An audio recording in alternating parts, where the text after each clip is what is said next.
Buscando estimular el desarrollo tecnológico, la innovación desde el sector público y cambiar el paradigma del tradicional proceso de compra pública de innovación, hemos creado GovLink, la primera plataforma digital GovTech Matchmaking del mundo que nace en el Perú para generar oportunidades en todo el continente. GovLink es el primer showcase GovTech de la región, siendo una importante vitrina de vinculación tanto para los proveedores de base tecnológica como para los gobiernos, quienes podrán exponer sus desafíos desatendidos en busca de hallar las soluciones más adecuadas que beneficien a los ciudadanos. Además, integra en todo el proceso a inversionistas Venture Capital, academias, ONGs y organismos de cooperación y filantropía para generar mayor cantidad de oportunidades en este gran ecosistema. GovLink integra el concepto de sandbox regulatorio, un entorno de prueba complementario que ofrece a los actores la posibilidad de analizar las normativas y políticas vinculadas a las soluciones tecnológicas que se desea implementar. Los invitamos a conocer una nueva forma de conexión entre las entidades del gobierno y el sector tecnológico iberoamericano. Descubre nuestro mundo de oportunidades. Regístrate en www.govlink.p. Vamos a ver. Bienvenidos a todos. Este es el GovTech Sessions 2022. Muchas gracias por estar presentes hoy. GovTech Sessions by GovLink es un evento de conversación entre amigos, entre pares, para contarnos un poco las experiencias. Son 7 sesiones con más de 20 key speakers de toda Latinoamérica, de 8 países diferentes, líderes en el campo de innovación, tecnología, legal tech, fintech, GovTech, que presentan sus casos y conversan para hallar distintas explicaciones a los resultados que vienen dándose en los distintos sectores. Bienvenidos a esta 4ª sesión que se la dedicamos a la legislación fintech y cripto en Latinoamérica. ¿Cuál es la situación actual? ¿Qué retos se vislumbran? ¿Qué problemáticas? ¿Cuál es la visión a futuro de la legislación fintech? ¿Cuáles son las vivencias desde Finactiva, por ejemplo, que es una fintech, la tercera más importante, una de las 3 más importantes de Colombia? Y para ello tenemos, y les doy la bienvenida a nuestros invitados, Pablo Santos, el CEO de Finactiva Colombia, Cintia Solís, abogada experta en Derecho Digital, miembro del Instituto Federal de Telecomunicaciones de México, y Alberto Arrieta, director de Legal Ventures de Perú. Adelante, Alberto, el estrado y el liderazgo de la conversación es todo tuyo. Bienvenidos todos. Muchas gracias, muchas gracias. Gracias por la presentación. Yo soy Alberto Arrieta, soy fundador de Legal Ventures, que es un estudio de abogados especializado en emprendimientos y en financiamientos, Venture Capital. Somos una firma full service donde trabajamos más de 12 abogados y nos apasionan los emprendimientos y crear derecho, como vamos a conversar seguro que sucede en México y en Colombia también. Pablo, Cintia, no sé si se quieren presentar. Te doy la palabra, Pablo, que te veo más listo. Gracias, Alberto. Muchas gracias por la invitación. Bueno, soy Pablo Santos, soy el fundador de Finactiva. Finactiva es la plataforma líder en servicios financieros digitales para empresas con más futuro que historia. Llevamos 5 años en el mercado, operamos 100% en el mercado colombiano. Hoy estamos ofreciendo soluciones de lending, factoring y cash management para una comunidad de cerca de 6.000 empresas que han sido financiadas. Genial, genial. Cintia, ¿qué nos cuentas de ti? ¿Qué tal? Pues muy buenas tardes, muchas gracias por la invitación. Yo soy Cintia Solís y bueno, pues efectivamente soy parte del Lexi IT Legal Advisory, que es una consultoría que opera en 4 países del mundo y que está enfocada 100% a temas de derecho y tecnología, incluyendo obviamente el tema de fintech. Me apasionan estos temas y estoy muy feliz de estar con ustedes, Pablo, Alberto. Genial. A mí me han puesto a liderar esta llamada. Entiendo que porque soy el único que no es especialista en fintech. Así que creo que ese desconocimiento va a ayudar mucho en traer a la tierra estas conversaciones que a veces son un poco gaseosas y complicadas, ¿no? Empezaría preguntándole a Cintia sobre la regulación de la regulación de fintech en Colombia, que es conocida por ser muy avanzada desde hace mucho tiempo. ¿no? ¿Qué nos cuentas un poco sobre eso? Sé que, bueno, después me imagino que vamos a hablar sobre la ley FinTech mexicana con Pablo. En Perú no tenemos una ley FinTech, una ley como tal, que ya podré explicar un poco que eso no significa que estemos totalmente desregulados, ¿no? Pero me encantaría conocer un poco las experiencias que tienen ustedes desde una regulación específica, ¿no? Si existe o si cabe una sobreregulación o si las cosas han fluido bien, y cómo se llevó a cabo esa regulación, ¿no? Porque también acá recién, me imagino que son conversaciones que ustedes han tenido ya hace muchos años, recién hace un par de años, de hecho pensaría que en razón de la pandemia, es que se empieza a hablar de sandbox regulatorios, ¿no? De hecho, de crowdfunding, la primera licencia de crowdfunding, de hecho la sacamos desde Legal Ventures este año, ¿no? Entonces, me imagino que son experiencias que ustedes ya tienen un poco más avanzadas, ya que desde el lado regulatorio están bastante más avanzados, tanto en Colombia como en México, ¿no? ¿Qué nos cuenta Cintia de la experiencia Pues mira, regulatoria? yo les voy a contar un poquito rápidamente, porque tampoco me quiero extender. Como ustedes saben, pues el tema de FinTech vino a cubrir una necesidad importante que se tenía por parte de un cierto mercado que no estaba bancarizado. Y el concepto es como muy claro, son empresas que se dedican a hacer actividades de tinte o de carácter financiero a través de la tecnología. ¿Por qué es importante esto? Porque efectivamente nosotros desde 2018 contamos con una normativa, que es la ley para regular las instituciones de tecnología financiera, pero sí quiero dejar como muy claro que, digo, esto porque es curioso, cuando platicábamos con varias fintechs, ya sea clientes de nosotros u otros, había como mucho esta necesidad de contar con una regulación y yo entiendo, o sea, porque al final, así como sucede, como lo acabas de decir tú, o sea, el hecho de que algo no esté 100% regulado no significa que esté prohibido per se, ¿no?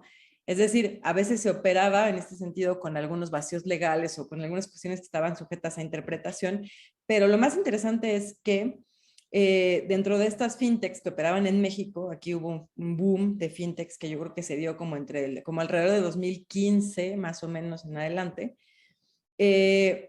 Un grupo de esas fintechs pues estaba pugnando justamente por la legislación para que hubiera mayor seguridad jurídica. Y vamos a decirlo de forma muy franca, ¿no? Incluso las más grandes estaban muy interesadas en eso porque también iba a ser un filtro. Es decir, también esta regulación eventualmente iba a ser un filtro para regular este tema y muchas de las chiquitas que empezaron a operar de la nada y que salían así pum, pum, pum, y que empezaban a brotar, pues iban a terminar muriendo. Sin embargo, el resultado de esta famosa ley, creo yo que no fue lo esperado en el sentido de que tenemos dentro de la misma ley dos figuras importantes de esas instituciones que son, por un lado, las de financiamiento colectivo, y luego las otras que están más enfocadas pues justamente al tema del crédito. Y al final, por ahí justamente se habla de modelos novedosos, lo que se conoce como estos sandbox. Tenemos aparte, vamos a decirlo así, si está el capítulo, no funciona, pero está el capítulo de operaciones con activos virtuales y todo el tema de open banking, ¿no? Que son como figuras contempladas.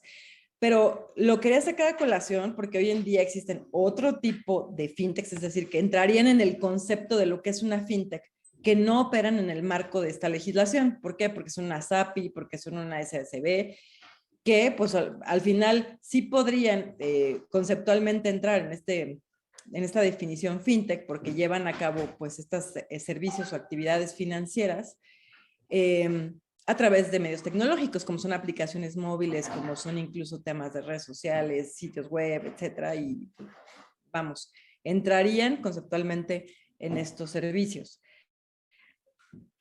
Y aparejado justamente con esta ley, porque no es una ley que, digamos, se aplicara de forma independiente, la propia normativa prevé la creación y ha previsto la creación de diferentes legislación secundaria, entre ellas, pues justamente alguna de la que vamos a lo mejor a hablar ahorita con el tema de activos virtuales, que fue emitida por el Banco de México.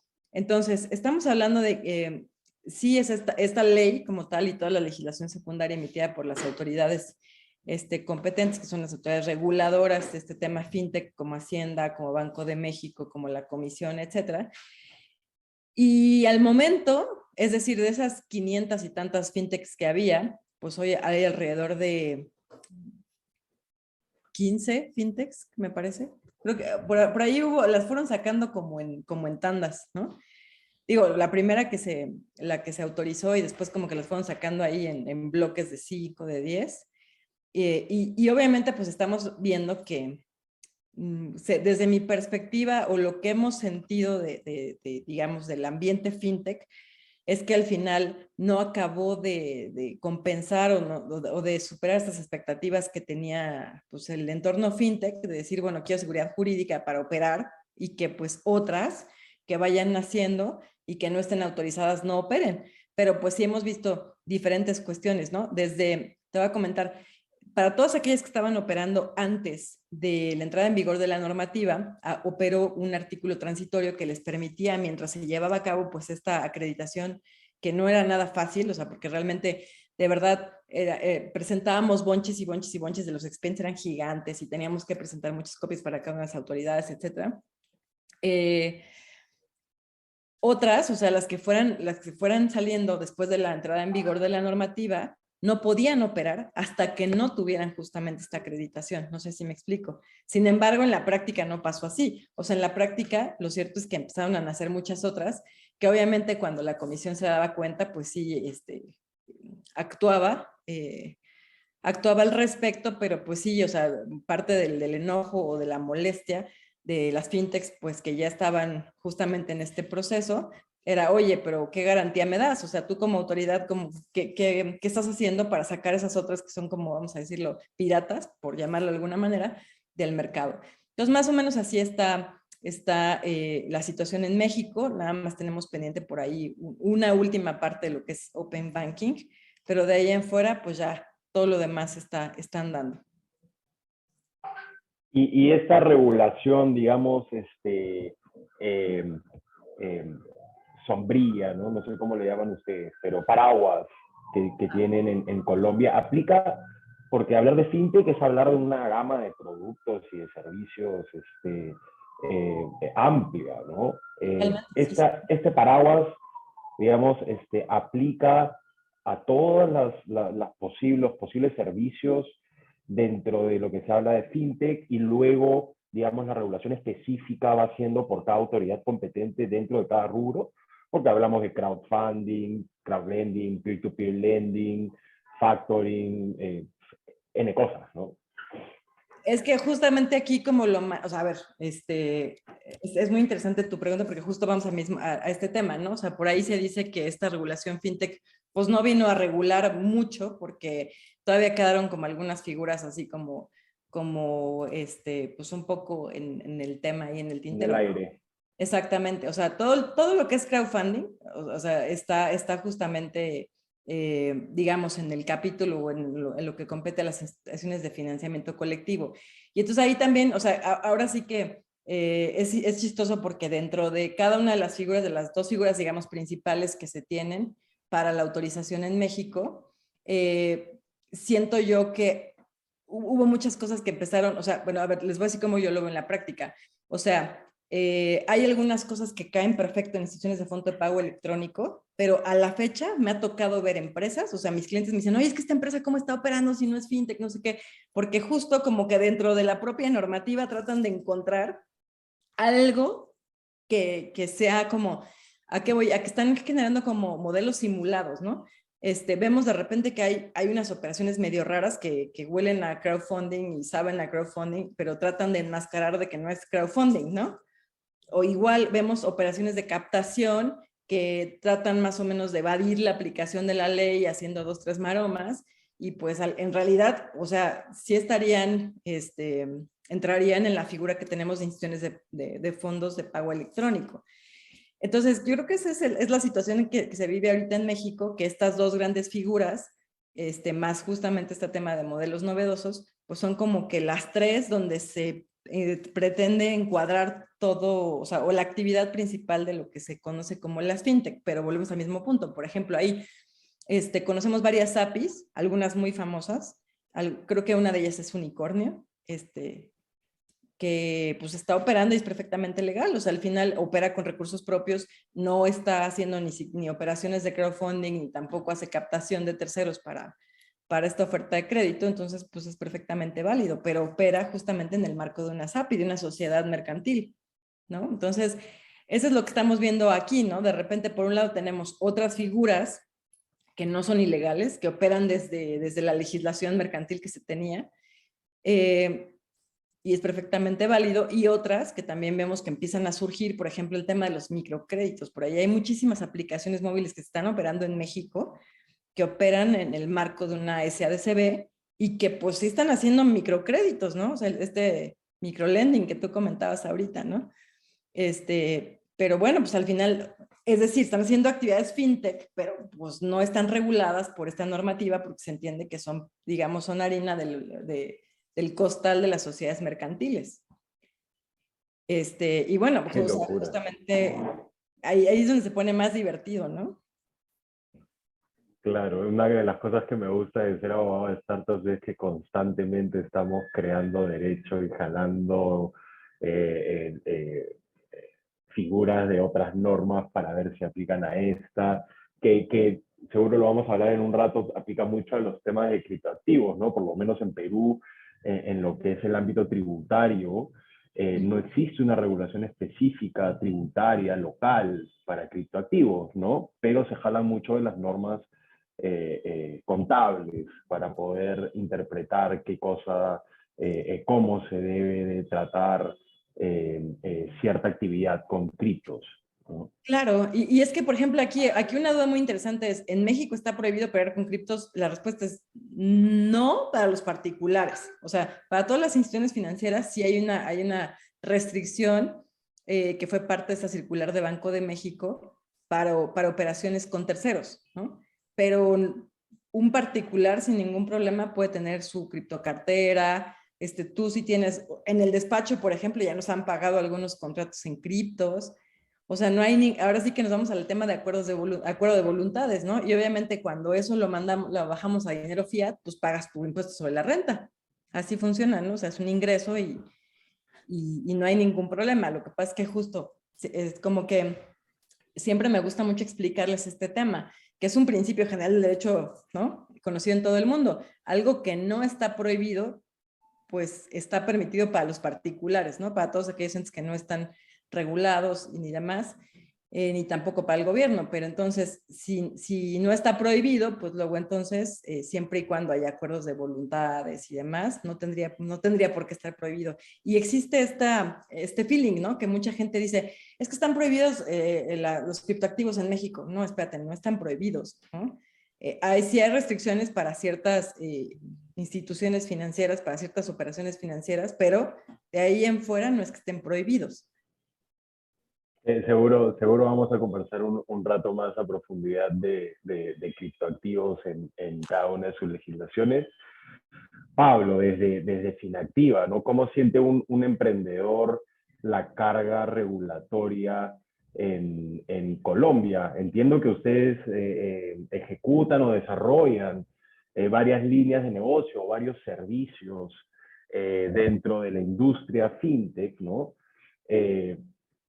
Me encantaría saber cuál ha sido tu experiencia desde Finactiva. Me imagino que tal vez incluso están casi, digamos, tácitamente obligados a tener personas jurídicas distintas para promover una sola marca, ¿no? Cuéntanos un poco de tu experiencia en Colombia con Finactiva. Claro que sí, pues mira, nosotros llevamos 5 años en el mercado en Finactiva. Hace 5 años, cuando nacimos, hicimos parte de la fundación de Colombia Fintech. En su momento éramos 12 compañías, hoy somos cerca de 300 fintech en diferentes etapas de crecimiento. Solamente en la vertical de lending pueden haber cerca de 70 compañías, más o menos unas 15, 18 en lending de B2B y el resto en lending B2C. La actividad de lending en Colombia, como en algunos de nuestros países, es una actividad donde no está, o sea, no es ilegal en la medida que los recursos que utilices para otorgar los créditos provengan de fuentes privadas o propias, fuentes de bancos que te financian o fondos propios vía equity o deuda. En Colombia hay una regulación especial alrededor de la actividad de captación de recursos, donde hay un límite máximo de recursos que se pueden captar siendo tú jugador privado no regulado, donde hay 20 personas, X número, 50 operaciones que no superen el máximo de 50% de tu patrimonio. Bueno. Entonces, en el caso nuestro, pues lo que hemos hecho es tener un equity propio y tener varios mecanismos de fondeo con instituciones, fondos, bancos locales e internacionales. Hoy la compañía hace diferentes tipos de operaciones, de servicios financieros. Nosotros hacemos crédito con nuestros recursos. Eso representa hoy cerca del 30% del volumen total de operaciones que hacemos hoy. Estamos haciendo unos 120, 130 millones de dólares al mes. Las operaciones de factoring, perdón, en el negocio de lending, tienes que cumplir con varios temas regulatorios. Entonces, que no son necesariamente fintech, sino que son de la actividad de otorgar crédito. Entonces, debes cumplir con tener cumplir con la tasa máxima de crédito, tasa máxima de interés, que es la tasa de usura, ¿sí? Segundo, debes cuidar con todos los temas de protección de datos, sabes data de tus clientes, de tus consumidores. Tercero, no puedes usar los recursos pues, que provengan del público, mecanismos de captación masiva y habitual. Cuarto, todos los costos relacionados hoy en Colombia, todos los costos relacionados a la actividad del crédito que le quieras cobrar al cliente, computan dentro de la tasa de usura. Entonces, ahí hay una discusión que hoy estamos teniendo con el regulador desde la asociación para tratar de estar en igualdad de condiciones con los bancos. Eso es como en general en el negocio de lending. Entonces, cualquier privado puede desarrollar el negocio de lending siempre y cuando lo haga con sus recursos y se cuide los temas en esta materia. Eso pues lo que ha hecho es que cada día nazcan nuevos jugadores de lending y no importa si lo hacen offline, online, muy tech, low tech, no importa, ¿cierto? No hay una regulación específica para la actividad de lending digital. Nosotros desde la asociación hemos tratado de promover con la unidad de regulación financiera en Colombia que se defina una categoría de crédito digital donde se estipulen como las condiciones mínimas de juego, las características del intermediario, las características de la actividad como tal. Hoy no la tenemos. Eso en el negocio de lending. Un poquito la barrera, Sí, subiendo la barrera. Los bancos quieren ser menos regulados, los fintech queremos ser un poquito más regulados. Entonces, eso en el negocio de lending, que fue donde empezamos hace 5 años. Hace cerca de 2 años lanzamos nuestro negocio de factoring. En el negocio de factoring, digamos, hay unos temas específicos con los cuales se debe cumplir. Entonces, por ejemplo, en lo cual ha avanzado la regulación. Lo primero es que todas las compañías que desarrollen factoring en el país, que no sean instituciones financieras, deben estar registradas en un registro nacional de factores, de compañías que descuentan facturas, que está, digamos, regido por la Superintendencia de Sociedades. La factura es un título de valor en Colombia, entonces hay una regulación especial de ser título de valor. Hay una regulación alrededor de la firma electrónica que también debes cuidar. Hay una regulación nueva que está entrando en vigencia alrededor del RADIAN, que es como todo el depósito centralizado de facturas electrónicas por parte de la institución de impuestos en el país, como lo del SAT en México, en Colombia el RADIAN. Entonces, ahí hay unas actividades que debes cuidar, ¿no? Hay una cancha desnivelada hoy porque las actividades de factoring en el país, con ciertos jugadores no bancarios, hay cierta tipología de productos de factoring no tienen impuesto a las transacciones financieras, otras sí. En Colombia tenemos un impuesto cada vez que saca recursos de una cuenta, tienes un 4 por 1000, o sea, 4 pesos cada 1000 que transfieras. Eso es un impuesto pues, bastante costoso. Las instituciones bancarias no lo pagan. Cuando eres no regulado a ciertos tipos de operaciones, por ejemplo, que son anticipos o cesión de derechos o algo así, lo tienes que pagar. Entonces hay una cancha de juego desnivelada. Hoy en el país hay un sinnúmero de compañías de factoring. Hay que tener en cuenta también que hay compañías que hacen el ciclo completo del negocio del factoring, del descuento de la factura o el confirming, pero hay otras que simplemente prestan el servicio tecnológico, que son proveedores tech que incluso trabajan con los bancos. Nosotros, en nuestro caso, hacemos nuestro negocio de factoring, pero además tenemos una plataforma tecnológica que funciona como Lending as a Service, y hoy operamos 4 de los 5 grupos financieros más grandes del país. Todo su negocio de factoring lo operamos nosotros. Entonces, eso nos ha permitido, digamos, entablar relaciones muy estrechas con las instituciones financieras locales. Y en el negocio de cash management, que es en el que estamos entrando, pues ahí sí es otro mundo. Entonces, todos los temas de pagos fueron las verticales que más se desarrollaron y más se profundizaron en Colombia en los primeros años del despegue del ecosistema en el país. Pueden haber cerca de 150 compañías de tipo. Ahí hay de todo, o sea, hay desde pasarelas de pago, link de pago, tema de QR, wallet, e-wallet. Hay una cantidad de temas allí. Digamos, ahí el país tiene todavía mucho que avanzar en ese aspecto. Digamos que hay un modelo oligopólico donde los medios de pago principales del país, donde están agrupados los bancos, pues, no dejan entrar a todo el mundo, hay unos costos altos, hay una discusión ahí bastante interesante que, por el bien de los colombianos, pues lo mejor sería que se nivelara esa cancha y se pudiera dar acceso a muchos más jugadores. Ahí hay un tipo de licencia nuevo que es la SEDPE, que son las sociedades especializadas en depósitos electrónicos, pero tiene unas actividades muy limitadas. Entonces, hay varios jugadores que han salido al mercado con ese tipo de licencia. En nuestro caso, lo que hemos hecho es que todo lo que tiene que ver digamos, con transacciones que son netamente reguladas, como en el caso de ayudar a recaudar y que tener cuentas y esto, o tarjetas de débito, todo eso lo estamos haciendo en alianza con otro banco, con un banco que nos presta servicios como de Banking as a Service, pero el resto lo hacemos, digamos, con nuestros rieles y con otros proveedores que nos ayudan ahí. Lo otro que hay que tener en cuenta es que hay jugadores regionales ya, tipo PayU, Local, no sé, que ya están en toda la región proveyendo infraestructura y proveyendo diferentes tipos de servicios que nos ayudan a nosotros o a los bancos a poder ejecutar más rápido las transacciones y establecer un ecosistema más robusto, ¿no? Entonces, dependiendo de la vertical, hay sus especificaciones.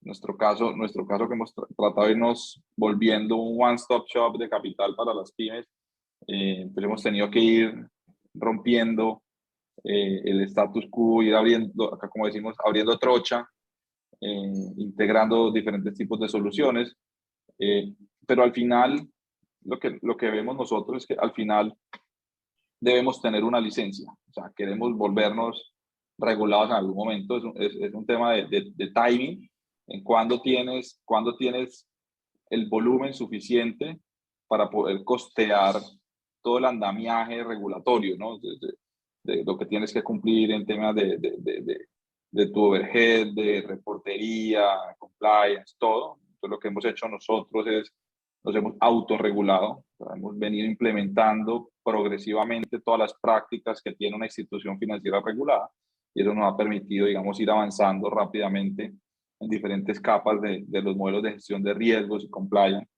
que hoy lo cumplimos sin ser regulados. Y cuando les toque, me imagino más que fácil. va a ser, claro, va a ser menos doloroso, más fácil y menos costoso y menos doloroso, pero tú ves jugadores, esta semana anunciaron, por ejemplo, Nubank, que está emitiendo sus tarjetas con capital propio, pues inicia su trámite de licenciamiento de compañía de financiamiento, Ualá hizo lo propio, Bol hizo lo propio. Entonces, todos al final, lo que dijo el regulador fue, aquí hay unos tipos de licencias, bancos, compañías de financiamiento, seguros, comisionistas de bolsa, fiduciarios. Esas son las licencias que hay. Y si algún fintech quiere volverse regulado, pues lo puedo facilitar a través de un proceso fast track que hasta ahora ninguno se ha atrevido a correr, porque no está lo suficientemente reglamentado y no es claro. Entonces, lo que han hecho las fintech que ya se han vuelto reguladas es que hacen el proceso ordinario con sus firmas de abogados, cumpliendo todos los requerimientos de capital, cumpliendo todos los requerimientos técnicos y legales para poder jugar en igualdad de condiciones con los regulados.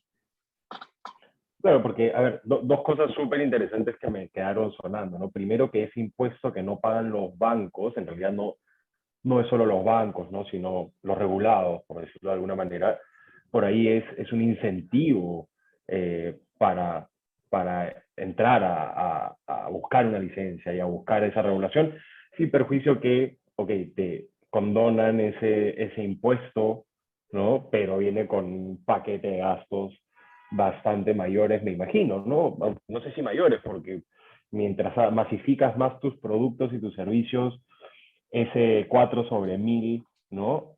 Se hace más y más relevante, ¿no?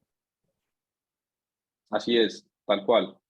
Entonces, al final los jugadores regulados se quejan por la excesiva carga regulatoria y dicen que la fintech pues, la tenemos más fácil porque pues, realmente podemos ir más liviano, más rápido, avanzando en eso. El regulado tiene que, cada vez que quiere, digamos, salirse de la caja, pues está el sandbox regulatorio para probar, pero tiene que pedir permiso, tiene que presentar un proyecto, es mucho más complejo. Y por otro lado, pues los no regulados nos quejamos porque hay varias reglas de juego que están hechas específicamente para los regulados que los protege y los favorece. Entonces, es una cancha desnivelada que cada uno desde su punto de vista pues la ve a favor. Lo aprovecha como hay un puede. trading, hay un trade-off regulatorio ahí. Claro. Y te quiero hacer una pregunta y que después la puede tomar Cintia, que nos cuente su experiencia desde México. En el tema del lending y factoring, siempre me ha causado esta duda de que sé responderla en regulación peruana, ¿no? Pero ¿cuándo son realmente fondos propios? ¿No? Porque si yo levanto deuda, ¿no? Y ofrezco un interés particular, y ofrezco esa deuda en el mercado a un interés mayor y gano sobre ese spread, como eso no es, o sea, en Perú hay mucho enfoque, mucha atención a cómo levantas ese capital, ¿no? ¿Cómo levantas ese capital de, primero Cintia, te voy a, fácil, primero responde tú y después pasamos a Pablo, pero ¿cómo se regula eso en sus países, ¿no? ¿En qué momento se convierte en su país en una entidad financiera? Y por favor, Pablo, Cintia, es un conversatorio, ¿eh? Si quieren intervenir, tranquilos, por favor.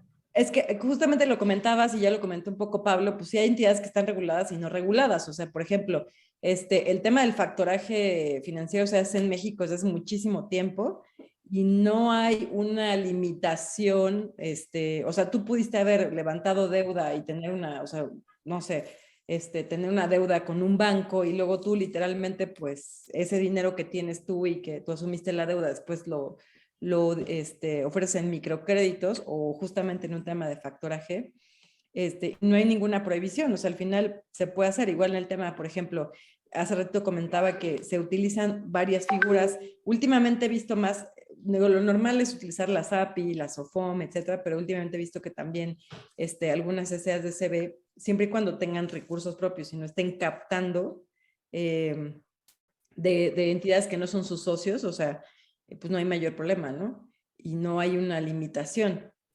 Entonces, pues se puede operar con estas figuras y no, vamos a decirlo, sin importar de dónde provengan los fondos, siempre y cuando no sean ilícitos, ¿no? O sea, sí hay un tema de prevención de lavado de dinero, pero siempre y cuando sean de origen lícito, no hay restricción. O sea, no por el simple hecho de que una entidad, por ejemplo, una SAPI, que asume deuda por 5 millones de pesos o más, ¿no? 25, 30, 100 millones de pesos por parte de un banco y después la coloca, eso no le da el carácter de entidad financiera. Yo te hago una pregunta, Cintia, en esa misma línea. ¿Qué pasa si en vez de 5 o 10 millones de pesos son 5 millones de personas? ¿Eso cambia en algo la figura? Pues sí, porque digamos que si te cachan obteniendo recursos de 5 o 10 millones de personas, pues se podría entender que estás haciendo captación y que estás queriendo justamente evadir o disfrazar un modelo que en realidad es crowdfunding. ¿Sí me explico? Eso sí puede pasar. O sea, y créeme que lo interesante es que el propio mercado, ya lo comentaba un poco Pablo, o sea, a ver, tu peor enemigo en estas circunstancias es tu competencia, porque también está viendo qué haces por ahí y lo primero que va a pasar es que justamente te levanta la mano, oye, comisión, ¿sabes qué? Aquí esta empresa casualmente, de hecho, digo, no lo puedo decir desgraciadamente porque es un caso que estamos viendo ahorita, que pues uno de mis clientes fintech, pues ya cachó a otra empresa que realmente sí está haciendo crowdfunding, pero velado, ¿no? O sea, lo trata de maquillar de otra forma, pero pues sí está haciendo captación, la verdad, para esa captación para después reinvertirla en otros proyectos. Entonces, ¿cuál es esa línea en México de crowdfunding a simplemente a lo que se llama como así, quote unquote, fondos propios, ¿no? Porque si Si la tú propia como empresa empresa, levanta de cierto número de personas, préstamos es que para sí mismo, ¿no? sí, es justamente creo que es ese tema, ¿no? O sea, si esa persona, o sea, si esa persona moral está levantando esos préstamos, pero no con la finalidad de recolocarlos, ¿no? Y es una deuda que asume en lo personal, yo creo que ahí todavía está de lado más o menos, todavía lo puede salvar, ¿no? Pero sí es evidente. Y desgraciadamente, lo más extraño es que justo como muchas de estas empresas que están tratando de simular, pues obviamente para captar a esa gente, para captar ese interés de inversionistas, pues lo hacen a través de redes sociales o a través de sitios web. Y la verdad es que uno lo lee y dice, medio te infartas porque no sabes si es ignorancia o cinismo, o que no le tienen temor a Dios, porque la verdad es que es muy claro, ¿no? Entonces yo creo que ahí mucho tiene que ver con eso, ¿no? De cómo promueven esta inversión, cómo obtienen, cómo celebran esta deuda y que no hay esa promesa, porque sí me ha pasado, que hay esta promesa de, oye, pues tú invierte con nosotros y al final nosotros vamos a colocar deuda a millones de personas y tú vas a recuperar tu dinero, intereses y demás. Ahí es donde ya cruzas la línea y es evidentemente crowdfunding. Pasamos a Pablo, ¿no? Pero también me imagino que es un poco más complicado de fiscalizar porque si yo tengo $1 millón en mi cuenta de fondos propios y levanto deuda por $1 millón, al final el dinero es un bien fungible, ¿no? Que yo entregue lo que he levantado o estoy levantando para mi operación y todo lo que tenía de mi operación lo presto. No sé si por allá les haya tocado en Colombia, Perú, escuchar de la Unidad de Inteligencia Financiera Mexicana. La verdad es que están, pero cañones, ¿eh? Yo en la mañana me levanto y saludo al fisco, a la inteligencia financiera, al CISEN, que es como la CIA mexicana, pero que supuestamente... Los tienes en tu Alexa, Cintia. Claro, o sea, la verdad es que está interesante porque si con todos los convenios que hay con bancos y demás que están obligados, o sea, literal siguen la ruta del dinero y ahí es donde pueden cachar que hay este tipo de operaciones simuladas. Claro. Cuéntanos, Pablo, ¿cómo se distingue eso en Colombia en cuanto a, creo que el debate o la duda o simplemente la experiencia es clara, ¿no? ¿En qué momento hay una captación masiva y en qué momento no? No, Alberto, hay una regulación específica que determina cuándo estás incurriendo en captación masiva y habitual, ¿sí? Entonces te da un número máximo de personas, te dice, si son tus socios, el socio que te presta recursos debe tener más del 5% de participación accionaria en tu compañía, ¿sí? Si tiene menos, no cuenta como socio. Segundo, puedes tener máximo de operaciones de deuda donde te comprometes a dar una rentabilidad con máximo 20 personas. Tercero, esas operaciones no pueden sumar más de 50 operaciones de manera recurrente. Cuarto, no pueden sumar más del 50% de tu equity, de tu patrimonio. Entonces, hay una regulación específica para el tema de la deuda. Cuando es para el lado del equity, para no hacerlo masivo y habitual, hay una regulación específica cuando el del número de ofertas que puedes hacer para atraer accionistas a tu compañía, porque si pasa de 100 ofertas, de 100 a 100, si le ofreces a más de 100 personas o instituciones, se vuelve ya una emisión pública que tiene una regulación específica. Entonces, si hay un marco regulatorio claro en cuándo incurres en hacer captación o no. Muy interesante, pero también súper limitativo, ¿no? Para empresas que no están reguladas, me imagino que ustedes tienen 50 operaciones al día, y eso, ¿no? Siendo súper conservador. Imagínate tener que te no cuenta, tener 50 operaciones. Claro, pero no cuenta cuando lo haces con instituciones. Entonces, cuando es con bancos, con fondos de deuda, fondos de inversión, no cuenta. Ya, pero claro, porque tú captas, en Finactiva captan la deuda, o sea... No captamos, nos fondeamos, tomamos claro, deuda ustedes con captan bancos. eso iba a decir, ¿no? Captan la deuda de instituciones financieras ya reguladas. Sí, no lo puedo hacer masivamente de personas o de inversionistas retail, sino voy al mercado mayorista o bancos directamente o fondos de deuda. Claro, y en equity es más, ¿cuántas personas reciben la oferta en un mismo momento? ¿No? Como si lo haces a través de medios masivos como redes sociales, ¿no? Estuve en un debate una vez con un abogado de qué tanto... Acá hay una revista muy famosa que se llama Semana Económica, que antes sacaba una sección que se llamaba Busco Capital, ¿no? Y salía el emprendimiento y decía, no sé, tal empresa se dedica a tal, ¿no? Como que el one page de la empresa y decía, están buscando $250,000 por el tanto por ciento de la empresa. Y ver si eso realmente era bueno, lo que llamaría acá la SMB una oferta pública de acciones, ¿no? Sí, no, en el caso colombiano sí está bastante definido cuándo incurre en que sea masivo, habitual y cuándo es permitido. Qué interesante, pero de hecho también llama bueno, a financiarse con entidades financieras o a regularse, ¿no? ¿Cuál es Para regular. cuál es la licencia que le correspondería a una empresa que quiere captar de personas naturales para colocar microcréditos, por ejemplo? Sí, los establecimientos de crédito, que son los intermediarios financieros que captan del público y colocan crédito, esa licencia se puede hacer en dos tipos de instituciones. Una, los bancos, donde el capital mínimo regulatorio está hoy en cerca de $30 millones. Es un proceso que te puede tomar 2 años, es bastante dispendioso, complejo, costoso. Luego viene una licencia que es la de compañía de financiamiento comercial, donde puedes tener igual cuentas de ahorro, cuentas corrientes, cuentas cheques, pues, créditos. La compañía de financiamiento es como un banco, lo único es que no tiene cuentas corrientes. Es el único producto que no hace. Ese tiene un capital mínimo cercano a $10 millones. ¿Sí?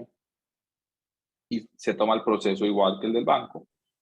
Y hay una licencia intermedia que es la corporación financiera, que es más como el modelo Merchant Bank americano, donde además de créditos puedes hacer equity en proyectos, puedes invertir en equity. Ese modelo de corporación financiera también permite prestar y ese tiene un capital mínimo regulatorio cercano a los $20 millones. Hablando de barreras de entrada al mercado, ¿no? Son barreras de entrada altas, pero yo creo que lo más complejo no es el equity como barrera de entrada, porque hoy incluso muchas fintech pueden tener el equity superior a eso, sino por las rondas de capital que han hecho con diferentes VCs, con inversionistas de riesgo, sino que es todo el andamiaje que debes tener en tu compañía para cumplir con el estándar regulatorio. Entonces, todos los temas de compliance, el overhead, el reporting es bastante complejo y eso genera un sobrecosto si tienes un andamiaje muy pesado. Entonces eso es factible financieramente solo si tienes ya un volumen de negocio grande o si tienes mucho equity para que puedas quemar, no sé, 2, 3, 4, 5 años mientras haces tu curva J y llegas a punto de equilibrio. Y ya de arranque, me imagino que en Finactiva han tenido sus rondas de Venture Capital. Estás hablando de que necesitas tus 10, 20 millones de dólares solo para conseguir la licencia, ¿no? ¿Cómo haces para venderle a los inversionistas previo a la obtención de la licencia? Que lo vas a hacer súper bien, ¿no? Esa es la magia del emprendedor, vender un sueño. Es verdad, es verdad. Sí, ya, pasando un poco de tema, porque el tiempo está pasando súper rápido. Cuéntame un poco de la regulación de criptos en México. Ok, Como comentaba justamente, la única ley que en este momento como tal establece el tema de activos virtuales es este capítulo 3 de la ley para regular las instituciones de tecnología financiera. Sin embargo, ¿qué sucede? Que este capítulo está de alguna manera o se encontraba, remitía a la legislación secundaria que tenía que emitir Banco de México. Y Banco de México en su momento, porque aquí habla de que se podrá únicamente operar con, o sea, dentro de la normativa, conocida como ley FinTech, se habla de que se puede operar únicamente con los activos virtuales autorizados. Y aquí la parte interesante es que eso le tocaba, o sea, la autorización de qué activos virtuales iban a ser los buenos, por decirlo de alguna manera, era Banco de México. Y Banco de México yo no sabría decirte si atinadamente, si muy cobardemente, si de forma muy inteligente, no lo sé, pero dijo, o sea, no existe ese concepto de activos virtuales autorizados, o sea, no vamos a autorizar a ninguno, pero no vamos a prohibir a ninguno, no sé si me explico. O sea, no habla de prohibición, solo dice que no están autorizados, ¿no? O sea, que no hay ninguno autorizado. Hizo así. Sí, tal cual, se lavó las manos. Y dice, pero o sea, en este momento las instituciones financieras, o sea, todo lo que es bancos, casas de bolsa, las fintech como tal, no van a poder operar en este momento con activos virtuales hacia terceros. O sea, lo único que podrían hacer es para operaciones internas, utilizar los activos virtuales. ¿A qué se refieren con operaciones internas? Nos lo seguimos preguntando. O sea, ¿qué vas a hacer? O sea, ¿qué vas a hacer? Le pago a mis colaboradores, a mis empleados. Pagar tu nómina podría ser. La verdad es que justo eso es lo que siempre nos preguntamos. Bueno, ¿y qué vas a hacer? ¿No? O sea, a nivel interno, pues, ¿de qué te sirve? Lo que importa es justamente con clientes. Entonces, ¿qué es lo que está pasando? Que en este momento, es decir, que vamos a hablar que es la única normativa que existe vigente, que habla expresamente al respecto, lo que sucede es que, como comentaba, pues al no haber una prohibición expresa en ninguna otra norma, y es más, en esta misma norma no hay una prohibición expresa para particulares, todos aquellos que no somos instituciones financieras reguladas, podemos sin ningún problema operar con criptoactivos. Lo único que va a pasar, pues, es que ya también Hacienda, bueno, Secretaría de Hacienda, que es como ¿cómo le podríamos llamar? El Ministerio de Impuestos de México, dijo, pues sí, pero me da mucho gusto, nada más que todo aquello aquello que recibas extra por tus inversiones en criptoactivos, cuando ya lo bajas a dinero fiat a una cuenta que pertenece al sistema financiero mexicano, vas a tener que declarar estos ingresos y pagar los impuestos correspondientes.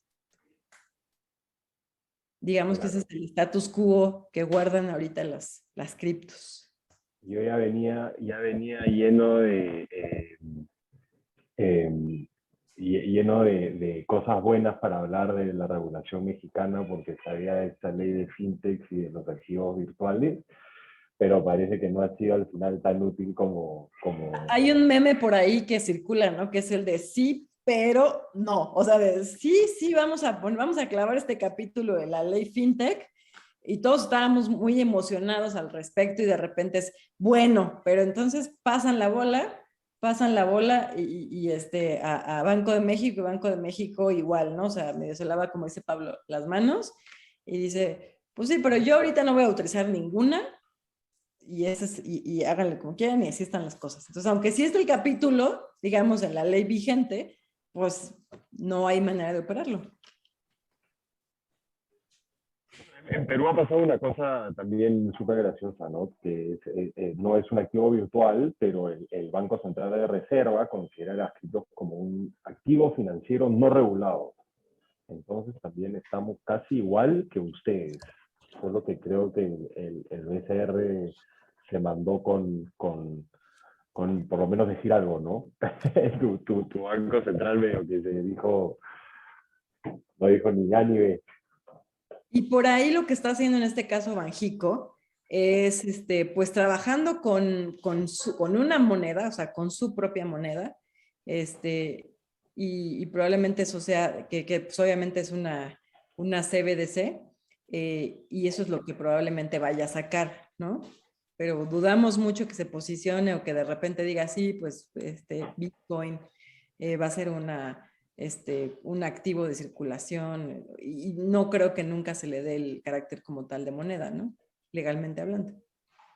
Claro, no, podríamos discutir si es dinero electrónico, ¿no? Pero como moneda, difícil que pase lo De de banco, El sí. Salvador. Que le quite el sabor a las cosas, ¿no? Porque pues al final También, lo bonito de las criptos es que no hay un banco central detrás. tal cual, tal cual. Y Pablo, ¿cómo está la situación en Colombia? Ha sido bastante complejo, una situación similar a Perú y México. En un momento pero en un momento lo declararon prohibido, ¿sí? Ilegal, un activo ilegal. ¿Prohibido qué, Pablo? Cuéntanos.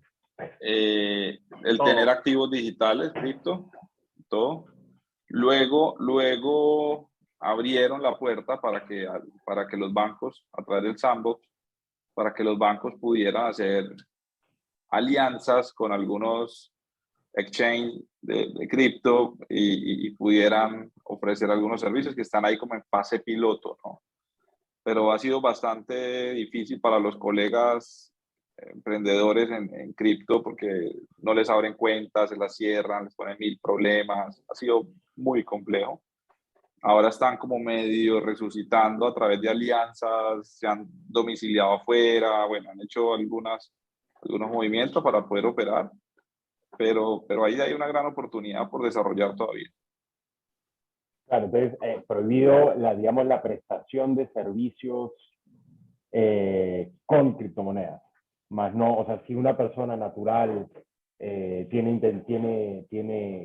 transaccionar o tiene de alguna forma criptos, es algo que no entendería que no puede ser prohibido sino más, ¿no? Pues lo puedes hacer, pero directamente con las plataformas, no está regulado, puedes caer hay riesgos de fraude, bueno, en fin, ¿no? Claro. Claro, es difícil prohibir algo así, ¿no? Como la comercialización de bienes, ¿no? Acá en Perú es tratado simple como un bien mueble, si bien no hay una regulación específica de criptos, igual se regula, digamos, de forma secundaria o complementaria con las normas ya existentes, ¿no? Como el Código Civil, depende si es que estás haciendo, si es que vas a ganar un interés por, no sé, staking de un cripto, se regula como un interés tributariamente. El solo hecho, la sola desviación del precio de un criptoactivo no genera un pago de impuesto a la renta, pero la enajenación, ¿no? La transferencia de ese criptoactivo sí la genera, ¿no? Desde un costo computable y dependiendo si, bueno, hay varias diferencias, si eres una persona natural, si eres una persona natural que hace esto habitualmente o si eres una empresa, las implicancias tributarias cambian en cada uno de esos casos, ¿no? Cintia, los prestadores de servicios con criptoactivos, ¿cómo se están desarrollando en México?